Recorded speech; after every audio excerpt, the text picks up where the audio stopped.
आम्ही राज्यातील शेतकऱ्यांसाठी कर्जमाफी योजना राबविण्याचे आश्वासन दिले होते. त्याकरिता समिती गठीत केली आहे.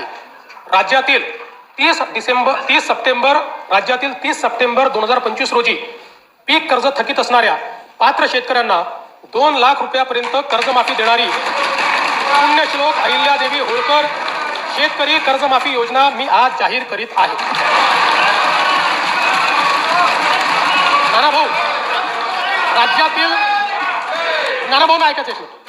राज्यातील 30 सप्टेंबर 2025 रोजी पीक कर्ज थकीत असणाऱ्या पात्र शेतकऱ्यांना 2 लाख रुपयापर्यंत कर्जमाफी देणारी पुण्यश्लोक अहिल्यादेवी होळकर शेतकरी कर्जमाफी योजना मी आज जाहीर करत आहे. जे शेतकरी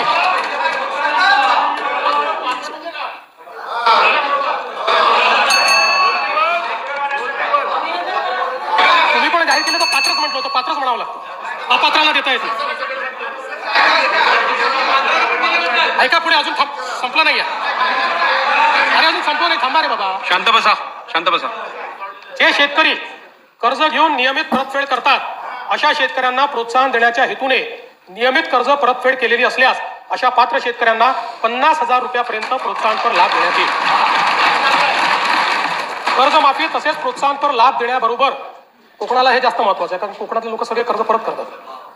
कर्जमाफी तसेच प्रोत्साहनपर लाभ देण्याबरोबरच राज्यातील बँकिंग यंत्रणा सक्षम असावी यासाठी समितीच्या शिफारसीतील निकषानुसार निर्णय घेण्यात येईल. शेतकरी वारंवार कर्जबाजारी न होता त्याला कायमस्वरूपी कर्जमुक्त करण्याचा शासनाचा संकल्प असून याबाबत समितीच्या शिफारसी अनुसार दीर्घकालीन उपाययोजना करण्यात येत आहेत.